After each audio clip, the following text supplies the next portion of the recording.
Hello students of class 11।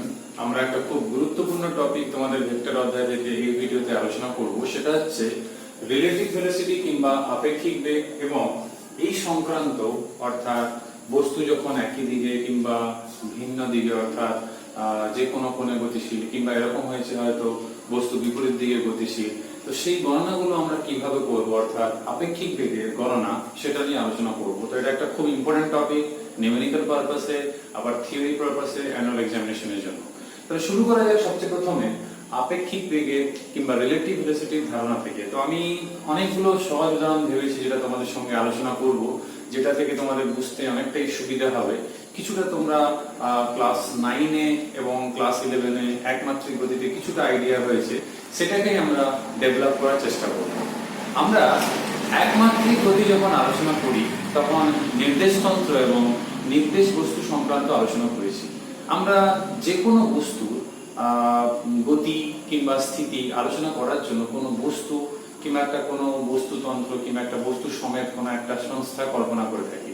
তো সেই বস্তু যার সাপেক্ষে আমরা কোনো বস্তুর অবস্থান কিংবা গতি কিংবা স্থিতি আলোচনা করি তাদেরকে আমরা বলেছিলাম নির্দেশ বস্তু। তোমরা মনে করে রাখো, তার মানে সেই বস্তু সমেত সংস্থাকে যদি আমরা বলি তখন তার নাম দিয়েছিলাম নির্দেশতন্ত্র।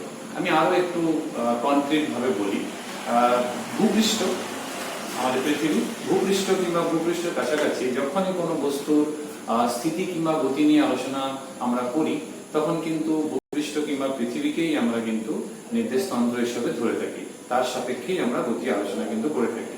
এটাও কিন্তু সত্য যে পৃথিবী নিজেও কিন্তু তো স্থির নয়, সে নিজেও কিন্তু গতিশীল, কিন্তু তবুও আমাদের আলোচনার সুবিধার্থে কিন্তু আমরা পৃথিবীকে স্থির ধরে তার সাপেক্ষে অন্যান্য বস্তু, ধরো একটা ট্রেন গতিশীল, একটা বাস গতিশীল, সাইকেল গতিশীল, সেগুলো সব ভূপৃষ্ঠের সাপেক্ষেই আমরা ক্যালকুলেশন করি, ভূপৃষ্ঠকে স্থির ধরে নিই আপাত দৃষ্টিতে, কিন্তু বাস্তবে সেটা হচ্ছে না। তার মানে কোনোভাবেই আমরা পরম স্থিতি বলে কিছু হচ্ছে না, কারণ যাকে আমরা স্থির ধরছি সে নিজেই স্থির না। তার সাপেক্ষে যাকে গতিশীল বস্তু সেটাও কিন্তু অ্যাবসলিউট মোশন কিংবা পরম গতিশীল কিন্তু সেটাও না। আশা করি বোঝাতে পেরেছি। কিন্তু যদি আপেক্ষিক বেগের ধারণা দিতে হয়, আমি খুব সহজ উদাহরণগুলো পেয়েছি যেগুলো তোমাদের বুঝতে অনেক সুবিধা হবে। সাপোজ তুমি দাঁড়িয়ে আছো একটা রেলওয়ে স্টেশনের প্ল্যাটফর্মে কিংবা তোমরা বাস স্টপে দাঁড়িয়ে আছো, তোমরা দেখলে ট্রেন তোমাদের সামনে দিয়ে স্পিডে চলে গেল কিংবা বাস তোমাদের সামনে দিয়ে স্পিডে চলে গেল। তো যদি একটু ভাবনা চিন্তা করা হয় তাহলে কি মনে হয়? তুমি ভাবছো যে আমি দাঁড়িয়ে আছি, তুমি ভাবছো যে আমি দাঁড়িয়ে আছি, তোমরা ভাবছো আমরা দাঁড়িয়ে আছি, ট্রেন গতিশীল।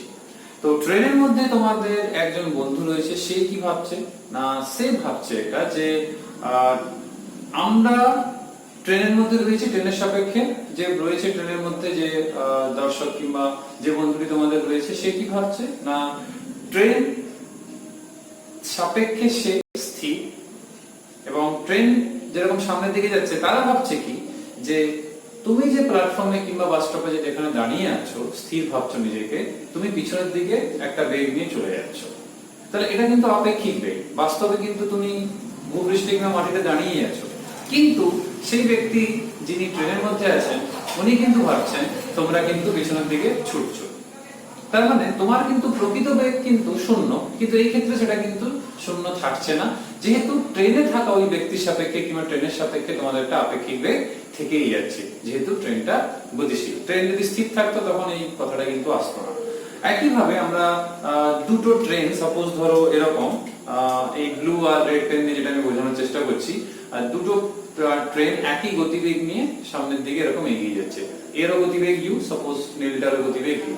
তো দুই ট্রেনে বসা দুটো দর্শক যদি নিজেদের থেকে অন্য বিপরীত দিকে তাকান, তো দুজনের কি মনে হবে যে দুজনই তারা স্থির আছে। যতক্ষণ তারা বাইরে তাকাবে না, যদি দুজন দুজনের দিকে তাকায় তারা দুজন দুজনকে কিন্তু স্থির মনে করবে, যেহেতু একটা ট্রেনে থাকা ব্যক্তির সাপেক্ষে আরেকটা ট্রেনে থাকা ব্যক্তি আপেক্ষিক বেগ কিন্তু শূন্য, যেহেতু দুটো ট্রেন সম বেগে যাচ্ছে, অর্থাৎ দুজনের, আমি যদি বলি দুটো সমান বেগ নিয়ে যাচ্ছে। সমবেগ মানে ইন দ্য সেন্স বলছি সমান বেগে যাচ্ছে, এর যা বেগ এরও তাই বেগ।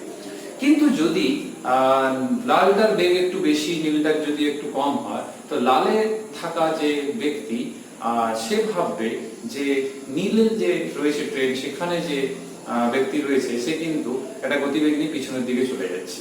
তো এটা কিন্তু আপেক্ষিক ব্যাপার, কারণ এখন বেগ সমান নেই, অসমান হয়ে গেছে।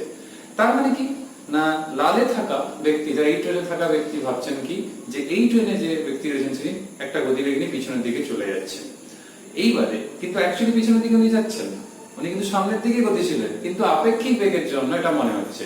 উল্টোটাও হতে পারে, নীলে থাকা যে ব্যক্তি উনি কি ভাববেন যে লাল যেটা রয়েছে সে একটা গতিবেগ নিয়ে সামনের দিকে কিন্তু এগিয়ে যাচ্ছে। তার মানে দেখো সেন্সটা চেঞ্জ হয়ে যাচ্ছে। আমরা কার সাপেক্ষে গতি কিংবা আপেক্ষিক গতিবেগ কথাটা বলছি তার সাপেক্ষে কিন্তু চেঞ্জ হয়ে যাচ্ছে। ইন দা সেম ওয়ে আমরা যদি বিপরীত দিকের কথা ভাবি, যে এটা সামনের দিকে যাচ্ছে, এটা পেছনের দিকে যে রয়েছে ব্যাক সাইডের দিকে, ট্রেন দুটোই গতিশীল।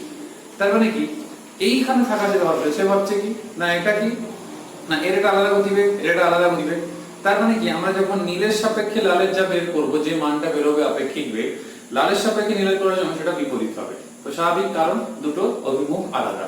আর একটা খুব সহজ উদাহরণ রয়েছে যেটা তোমাদের বুঝতে অনেকটা সুবিধা হবে আমার মনে হয়। ধরো বৃষ্টি হচ্ছে খুব, আমরা দাঁড়িয়ে আছি রাস্তায়। তো এবারে ছাতা নিয়ে যদি আমরা এরকম দাঁড়িয়ে থাকি বৃষ্টিতে, তো দেখবে যতটা আমরা ছাতা দিয়ে নিজেকে কভার করতে পারছি, বৃষ্টি থেকে রক্ষা করতে পারছি, যদি সেই ছাতা নিয়ে সোজা হাঁটা শুরু করি তখন কিন্তু একটু ভিজে যাওয়ার সম্ভাবনা একটু বেশি হয়ে যাচ্ছে যদি আমরা ছাতাটাকে এরকম সোজা রাখি। যদি ছাতাটাকে একটু কাট করে দিই তখন কিন্তু দেখবে জলের ঝাপটাটা কিন্তু তুলনামূলক ভাবে একটু বেশি রক্ষা করতে পারছি। কেন হলো? আবার যদি দাঁড়িয়ে যাও তখন দেখবে কিন্তু বৃষ্টিটা কিন্তু আমরা সোজা ছাতা ধরলেই পাচ্ছি। কিন্তু অবশ্যই আমি বায়ু প্রবাহ নেই এরকম ধরে নিচ্ছি, কারণ বায়ু প্রবাহ হলে বৃষ্টির কোনো মানে অভিমুখ অদ্ভুত রকমের তখন হয়ে যাবে, তখন জলের ঝাপটা বিভিন্ন দিক থেকে থাকবে। কিন্তু আমি বায়ু প্রবাহ নেই এরকম ধরেই আলোচনাটা করছি। কেন হলো এরকম না, বুঝতে পারছো যখন আমরা হাঁটবো, যখন তার মানে কি আমরা গতিশীল হচ্ছি, তখন আমাদের সাপেক্ষে বৃষ্টির যে আপেক্ষিক বেগ সেটা কিন্তু আর এরকম উলম্ব থাকছে না, সেটা কিন্তু একটা কোণে উলম্বের সঙ্গে আনত হয়ে যাচ্ছে।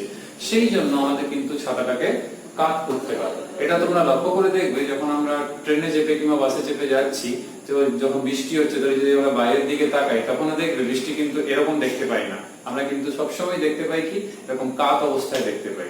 তার মানে কি একটা কোণে আনত থাকছে, সেটা কিন্তু গতিশীলতার জন্য।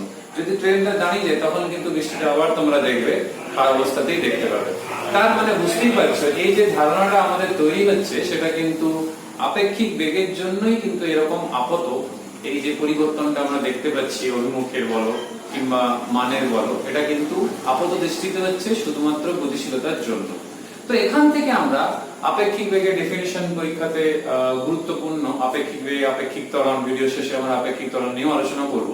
তো আপেক্ষিক বেগ বলতে আমরা তাহলে ফাইনালি এটাই কনক্লুড করব যে কোন বস্তু, যেহেতু আমরা ভূপৃষ্ঠেই আলোচনা করছি এখন, তাহলে ভূপৃষ্ঠে কোনো গতিশীল বস্তুর সাপেক্ষে অন্য কোনো গতিশীল বস্তুর যে বেগ, তাহলে একজনের বেগের সাপেক্ষে আরেকজন বস্তুর যেটা বেগ সেটা হচ্ছে আপেক্ষিক বেগ। তার মানে স্বাভাবিক যার সাপেক্ষে আমরা নির্ণয় করছি সেটা আমাদের ক্ষেত্রে দর্শক হবে, সেটাই হচ্ছে অবজারভার, যার নির্ণয় হচ্ছে সে হচ্ছে বস্তু।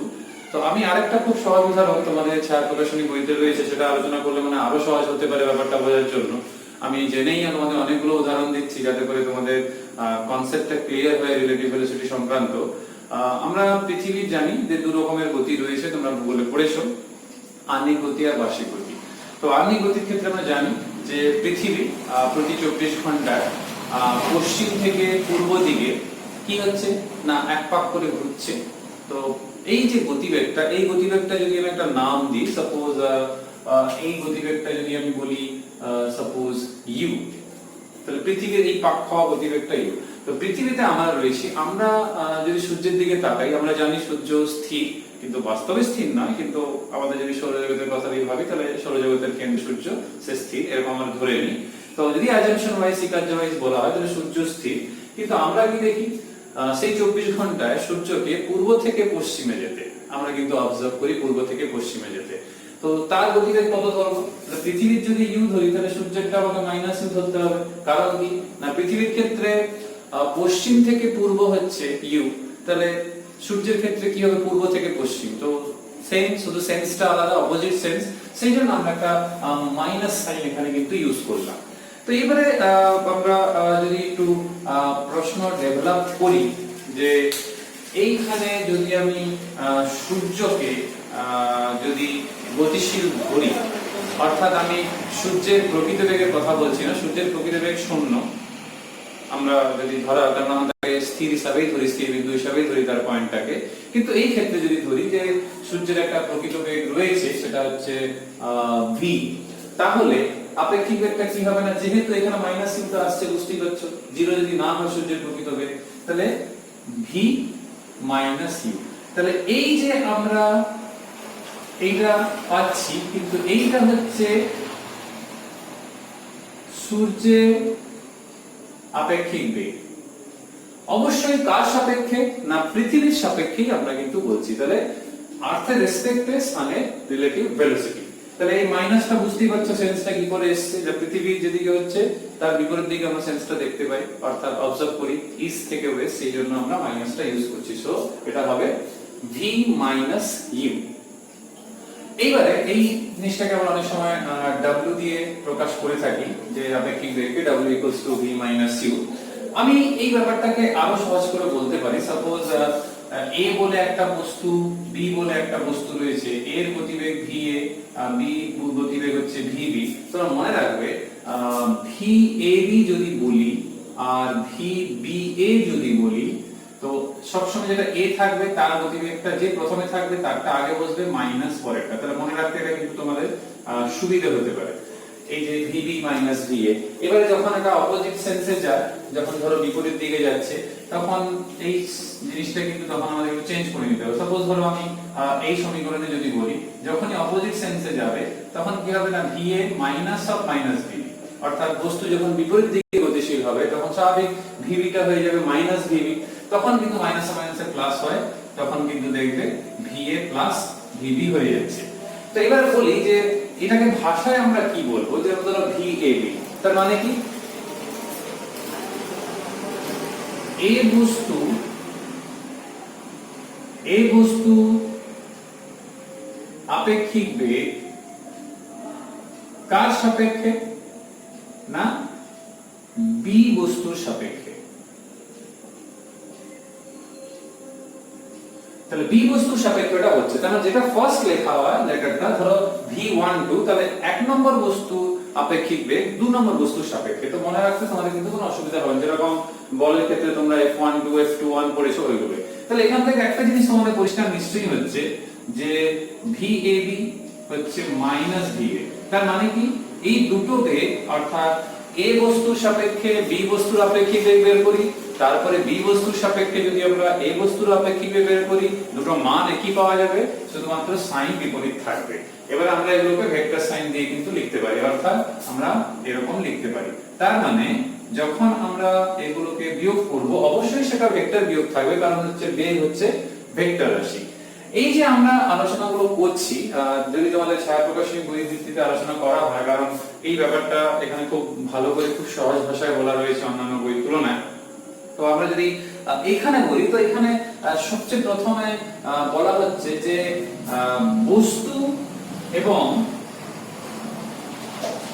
বস্তু ও দর্শক একই দিকে গতিশীল।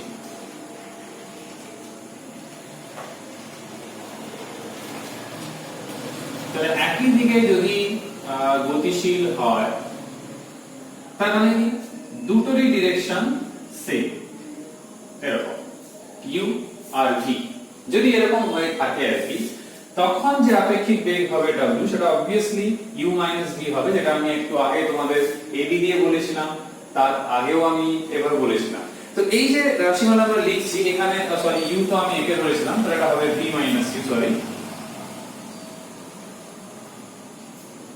কারণ আমরা u ধরেছিলাম কার না দর্শকের বেগ এক্ষেত্রে ছিল u, সেই জন্য u টাই পরে থাকবে।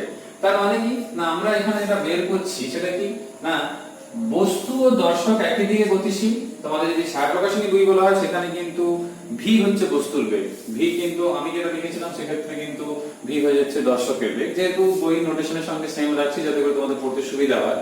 তাহলে এই W সমান তাহলে যেটা দাঁড়াচ্ছে সেটা কি না বস্তুর বেগ, তার মানে এখান থেকে খুব সহজ আমরা একটা ডেফিনিশন তৈরি করে নিতে পারবো, আর এটা হচ্ছে দর্শকের বেগ। তাহলে এখানে দেখো খুব সহজে আমরা একটা আলোচনা করে নিতে পারবো, অর্থাৎ বস্তুর বেগ মাইনাস দর্শকের বেগ।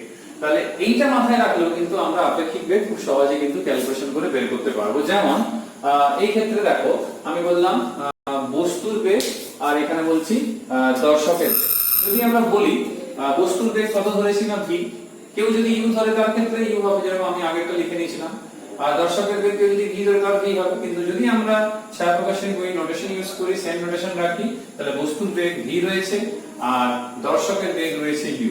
তো যদি আমরা উল্টোটা করি, এক্ষেত্রে যেরকম আমরা করছি বস্তুর আপেক্ষিক বেগ দর্শকের সাপেক্ষে, যদি আমরা উল্টোটা করতাম যে দর্শকের সাপেক্ষে না করে দর্শকের বেগ বস্তুর সাপেক্ষে, তখন স্বাভাবিকভাবে u v হয়ে যাবে।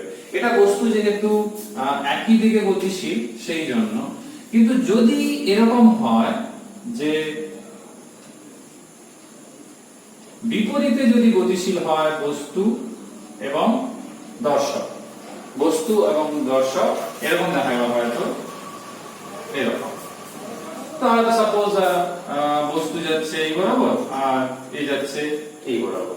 তো এইরকম সেন্স যদি তৈরি হয়, তখন ব্যাপারটা যেটা দাঁড়িয়ে যাচ্ছে সেটা কি হচ্ছে না, দেখো যে বরাবর বস্তু ছিল সেটা বিপরীত দিকে চলে গেছে। তাহলে আমরা এরকম ধরলে বরং ভালো হয়, সাপোজ এইটা আর এইটা যদি হয়, তাহলে এরকম দুটো যে ছিল তাহলে অ্যাকচুয়ালি কি হয় না, আমাদের এইটা হয় v u হয় যখন তারা একই দিকে গতিশীল। কিন্তু যেহেতু বস্তু বিপরীত দিকে চলে এসেছে, তার মানে v টা হয়ে যাচ্ছে v, তাহলে এটাকে মাইনাস কমন নিলে আমরা কিন্তু এইভাবে লিখতে পারি। তোমরা চাইলে ভেক্টর চিহ্ন দিতে পারো, কোনো অসুবিধা নেই, কারণ এটা ভেক্টর বিয়োগই হবে।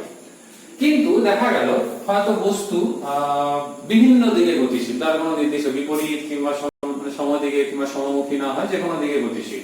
যদি যে কোনো দিকে গতিশীল হয়, তখন যেটা তোমাদেরকে মাথায় রাখতে হবে সেটা হচ্ছে কি না, সেটা হচ্ছে এই যে প্রথমে যে আমরা সমীকরণটা লিখেছিলাম আর কি, সেটা অবশ্য সূর্যের সাপেক্ষে আপেক্ষিক বেগ নিয়ে বলেছিলাম। কিন্তু ইন জেনারেল যদি কোনো বস্তুর জন্য বলি, সূর্য বলে কোনো নির্দিষ্ট ব্যাপার নেই, তার মানে সমীকরণটা ছিল এইটা, w v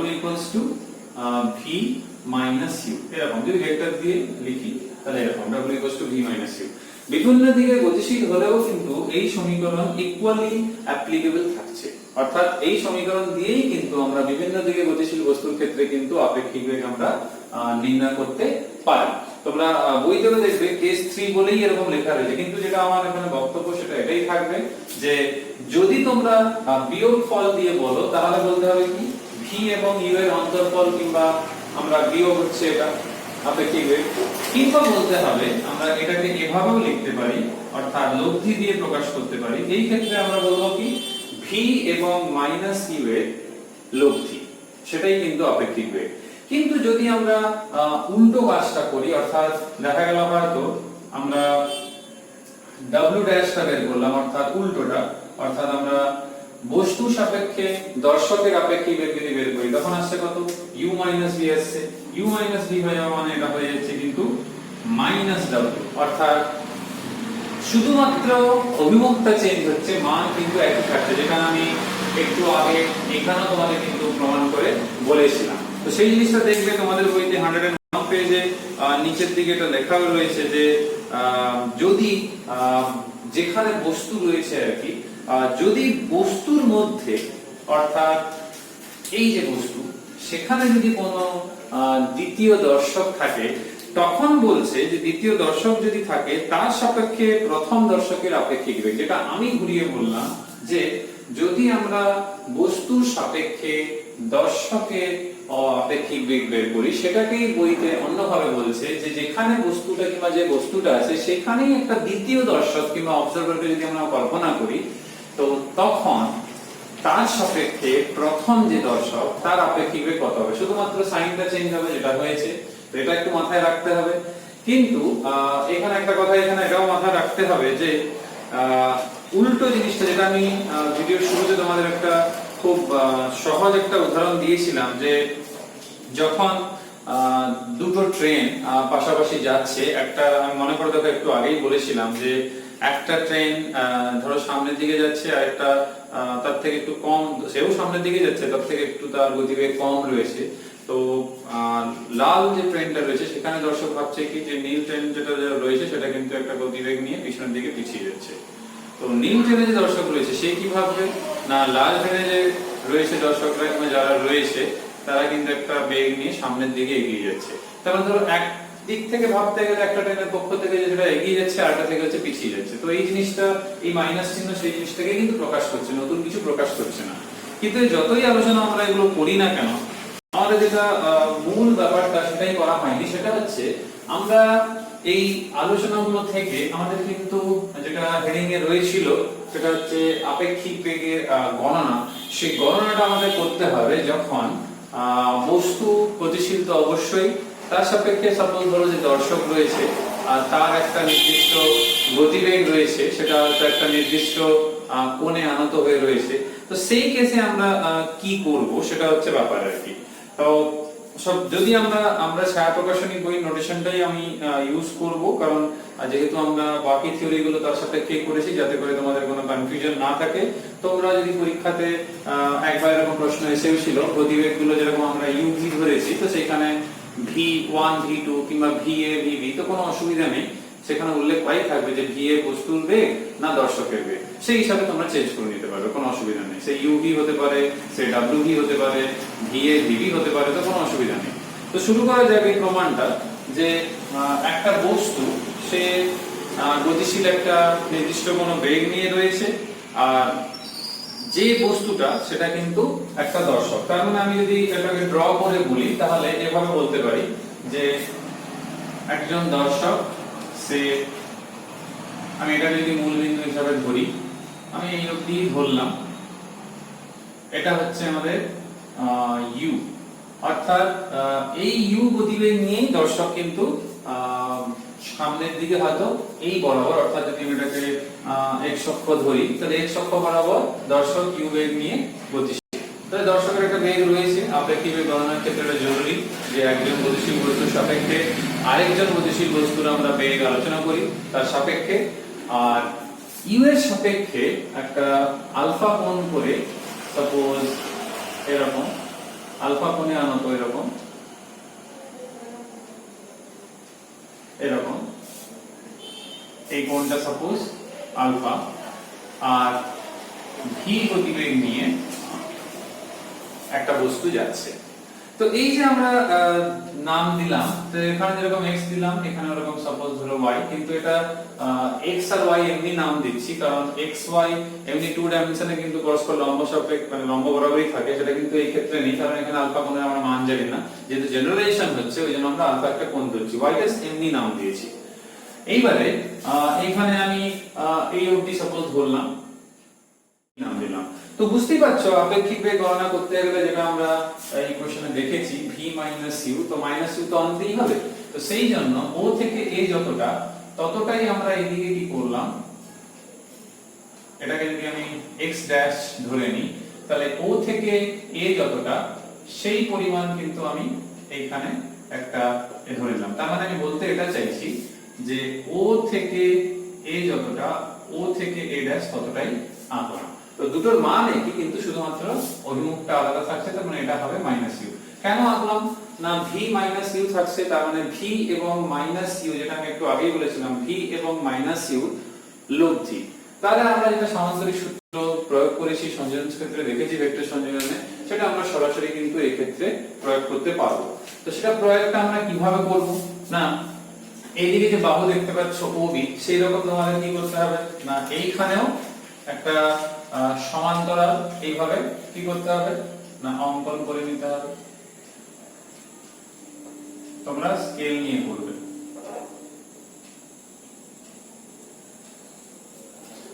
তাহলে লব্ধি কি হবে না, লব্ধি এখান থেকে আমরা ড্র করে নিতে পারি, ঠিক আছে। এবার দেখো এটা যেহেতু আলফা, তাহলে এই কোণটা আমরা কত ইজিলি বের করে নিতে পারছি, 180 ডিগ্রি মাইনাস আলফা, ঠিক আছে। এবারে এদের এখানে একটা নাম দিয়ে দাও c সাপোজ। এবারে যে লব্ধিটা রয়েছে সেই লব্ধি ভেক্টর যেহেতু এগুলোর অভিমুখ তো এরকম থাকছে, তো তো এই লব্ধি ভেক্টরে w এদিকে অভিমুখ, তাহলে বিপরীতটা হবে w ড্যাশ। তো w ড্যাশটা আবার কি না, যদি আমি বলি এই ক্ষেত্রে বস্তুর আপেক্ষিক বেগ দর্শকের সাপেক্ষে যদি হয় w, তাহলে বস্তুতে যদি এই v যেখানে রয়েছে সেখানে যদি কোনো দর্শক থাকে, দ্বিতীয় দর্শক, তার সাপেক্ষে প্রথম দর্শকের আপেক্ষিক বেগ w ড্যাশ, তো সেটা স্বাভাবিক বিপরীত হবে, যেটা আমি একটু আগেই প্রমাণ করে দেখিয়েছি। সেই জন্য আমি w ড্যাশটা সেম নাম রাখলাম, কোনো কনফিউশন যেন না হয়। তো এখানে ওএ এবং ওএ ড্যাশে যদি মান বলি, মান কিন্তু সেই ইউই থাকছে, শুধু মাইনাসটা কিন্তু শুধু অভিমুখ বোঝানোর জন্য থাকছে। তাহলে দেখো এটা যেহেতু v, তো অবভিয়াসলি এটাও কিন্তু সেই v কিন্তু থাকছে, এটা যেহেতু মাইনাসই থাকছে, তাহলে এই দিক থেকে বলতে গেলে এটাও কিন্তু সেরকম মাইনাসই কিন্তু থাকবে। তো এবারে দেখো আমরা সামান্তরিক সূত্র আমরা পড়েছি, তো সূত্রটা আমাদের নিশ্চিত মনে আছে যে আমরা এইরকম সূত্র পড়েছিলাম, কিন্তু এখানে লেখার কোনো প্রয়োজনীয়তা নেই, আমি এমনি বলছি। আর সেখানে tan থিটা ধরা ছিল, এই ক্ষেত্রে আমরা থিটা এটাকে ধরবো, ঠিক আছে। তাহলে tan থিটা ধরা ছিল, তো সেই tan থিটাতে আমরা পেয়েছিলাম এরকম, তাহলে a b cos থিটা। তো এই যে দুটো সমীকরণ, তো এই সমীকরণই প্রয়োগ হবে আর কি, কোনো প্রমাণ করার দরকার নেই, সরাসরি প্রয়োগ হবে। তো এই ক্ষেত্রে c স্কয়ার মানে এই ক্ষেত্রে w স্কয়ার, তো আমি সরাসরি w লিখছি। তো w কি হবে না, একটা হচ্ছে u স্কয়ার, মাইনাস থাকলেও কোনো অসুবিধা নেই কারণ স্কয়ার হয়ে যাচ্ছে, আর u স্কয়ার প্লাস কত না v square plus 2uv cos theta ছিল। এবার তোমরা একটু জিনিস লক্ষ্য করে দেখবে, আমাদের তো মনে হয় এটা tan phi ধরা ছিল মনে হয়, ও সরি, আমাদের বইতে যখন আমরা পড়েছিলাম এরকম ছিল, আলফা ধরা ছিল, তো কোনো অসুবিধা নেই। আমাদের টেক্সট বই যেটা আমি আলোচনা করেছিলাম তোমাদের ছায়া প্রকাশনী বই অনুসারে, সেখানে আলফা ধরা ছিল, অ্যাঙ্গেল থিটা ছিল। তো এখানেও সের জন্য আমরা আলফাই করছি। তাহলে এখানে cos কত হবে না, অ্যাঙ্গেলটা দেখতেই পাচ্ছ দুটো ভেক্টরের মধ্যে কত 180 মাইনাস আলফা, আগের বার কত ছিল শুধু আলফা ছিল, এই ক্ষেত্রে হচ্ছে 180, অর্থাৎ 180 ডিগ্রি মাইনাস আলফা। সো এখান থেকে আমরা w এর মানটা খুব সহজে পেয়ে যাচ্ছি, সেটা হচ্ছে u square plus v square, আর এখান থেকে একটা মাইনাস আসছে, তার মানে মাইনাস 2uv cos আলফা, কারণ cos পাই মাইনাস থিটা কিংবা পাই মাইনাস আলফা মানে মাইনাস cos আলফা। তো এটা হচ্ছে ফার্স্ট ইকুয়েশন, তোমরা বইতেও দেখবে এরকম একটা ইকুয়েশন প্রথমে কিন্তু রয়েছে। তার মানে লব্ধিটা এটা কিন্তু অ্যাকচুয়ালি কোন মানটা না, এটা হচ্ছে OC, তার মানে এই w ভেক্টরটাই কিন্তু হচ্ছে লব্ধি ভেক্টর, আর যদি মাইনাস লেখা হয় সেটা কিন্তু হয়ে যাবে CO, কারণ বিপরীত দিকে। কিন্তু এটা তো হলো ভেক্টরের মান, অর্থাৎ সেই আপেক্ষিক বেগ যেটা ভেক্টর যেটা লব্ধি সেটা মান। তো তার অভিমুখটা কি হবে না, অভিমুখ বের করার জন্য যেটা আমরা যে টেকনিকটা লাগিয়েছিলাম সেই টেকনিকটাই থাকবে। তো এই ক্ষেত্রে কি না, এই ক্ষেত্রে যদি আমরা বলি, আমরা দেখতেই পাচ্ছি দর্শকের বেগ কত রয়েছে, সেটা হচ্ছে u, so u sin 180 minus alpha by কত না v plus u cos 180 minus alpha. So এখান থেকে আমরা খুব সহজে লিখতে পাচ্ছি u sin আলফা, কারণ sin 180 মাইনাস আলফা হচ্ছে sin আলফা প্লাসই থাকে, আর এই ক্ষেত্রে থাকছে v মাইনাস একটা আসবে, সেজন্য এখানে মাইনাস লিখবো u cos আলফা। তাহলে এখান থেকে দেখো থিটাটা পেয়ে যাচ্ছি, তার মানে অভিমুখটাও জেনে যাচ্ছি, লব্ধির অভিমুখটা কি থাকছে, তাহলে এটা কিন্তু v। তাহলে এই যে ফর্মুলাটা আমরা বের করলাম, এটা দেখবে তোমাদের বইতে ইকুয়েশন 3 এবং 4 এর সঙ্গে পুরো ম্যাচ করে যাচ্ছে।